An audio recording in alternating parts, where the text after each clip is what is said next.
Miss Isulan 2023 gaganapin sa ika-29 ng Agosto. Pagtatapos ng ika-4 na Kapyonan Festival 2023 sa bayan ng Liba, Engrandeng nagtapo. Inter-Barangay Basketball Tournament nagsimula na sa bayan ng President Quirino, hugyat ng pag-umpisa ng pagdiriwang ng kanilang founding anniversary. Yan ang ulo ng mga balita sa pagbabalik ng Sultan Kudarat Headliners.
Magandang araw, lalawigan ng Sultan Kudarat.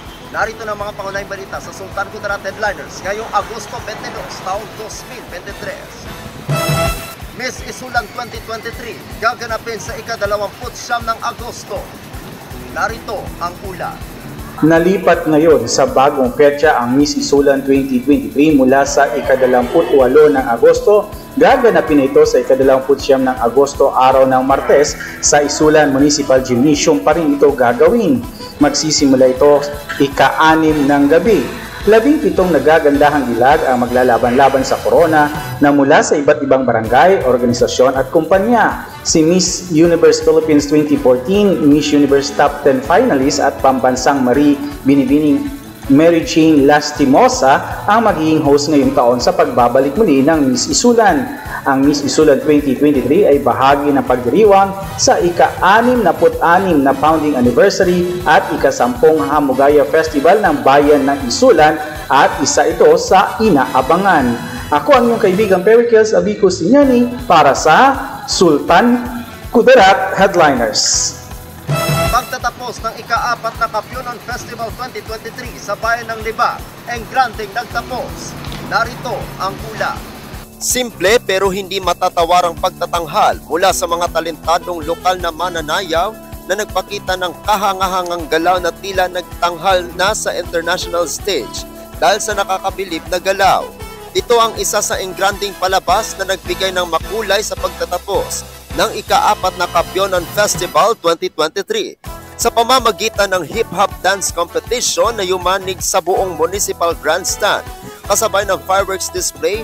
Hudyat na tapos na ang ika-4 na Kapyonan Festival 2023.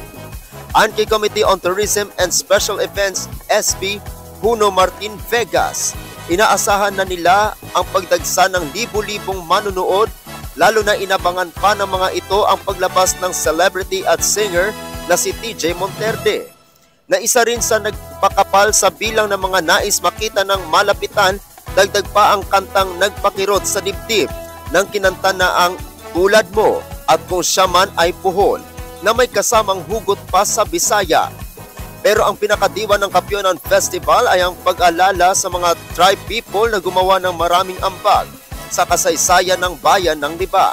Pinasalamatan din ni Vegas ang provincial government sa pamumuno ni Provincial Governor Dato Pax Ali Sangki Mangudadato sa suportang ibinigay para sa matagumpay na week-long celebration. Pinasalamatan din ni Vegas ang walang kapagurang pagbabantay sa seguridad sa panahon ng selebrasyon ay ang Libac Municipal Police Station, Philippine Army, Bureau of Fire Protection, BPAT members at iba pang friendly forces, kawani ng kagawaran ng edukasyon, health of offices, iba't ibang sektor at sa lahat ng mga Libaqueño sa malaking suporta. Ako ang inyong kaibigang Apolinario Terry Valencia para sa Sultan Kudarat Headliners. Para sa uling balita, Enter Barangay Basketball Tournament. Nagsimula na sa bayan ng President Quirino, hudyat sa pag-umpisa ng pagdiriwang ng kanilang founding anniversary. May ulat ang ating kaibigang Pericles Apicus Linyani.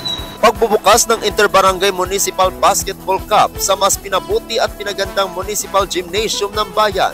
Isa sa panimulang gawain para sa darating na pagdiriwang ng ika-50 founding anniversary at ika-23 ng Sambuyawan Festival ng Bayan ng President Quirino. Ang ginanap na seremonya kahapon ng umaga ay hudyat na simulain ng bawat tupunan sa buong munisipalidad na makamit ang kampyonato sa larangan ng basketball. Ito ay sa basbas at suporta ni Mayor Maria Catrina Florida Sandigan at ni Vice Alcalde, Honorable Maris Ayan Aradanas at mga kasapi ng ika-16 na sangguniang bayan, lalo na ang mga tagapagdaan, Honorable Modesto Jong Belmonte, SB member at SKMF President Honorable Moner Giamalon. Sa unang laro kahapon, panalo ang Barangay Bayawa laban sa Barangay Central Mangilala. Panalo naman ang Barangay Tual laban sa Barangay Bagumbayan sa ika-2 laro. Sa ika-3 laro, pinataob naman ng Barangay Mangilen ang Barangay Suben. At sa huling laro, kahapon, tinalo ng Barangay Sinakulay ang Barangay Tinaungan. Ngayong araw, ika-21 ng Agosto, kasalukuyang taon, unang maglalaro ang Barangay Kalanawi 1 laban sa Barangay San Jose. Susundan ito ng Barangay Pedtubo laban sa Barangay Malingon, Barangay Katico laban sa Barangay Tuato, Barangay Estrella laban sa Barangay Poblasyon, Barangay Panawag laban sa Barangay Bayawa. At ang panghuling laro ay Barangay Kalanawi 2 laban sa Barangay Bagumbayan. Magsisimula ang laro ngayong ika-7 ng umaga at inaasahang magtatapos ang huling laro ngayong ika-10 ng gabi. Ako ang inyong kaibigang Apolinario 30 Valencia para sa Sultan Kudarat Headliners.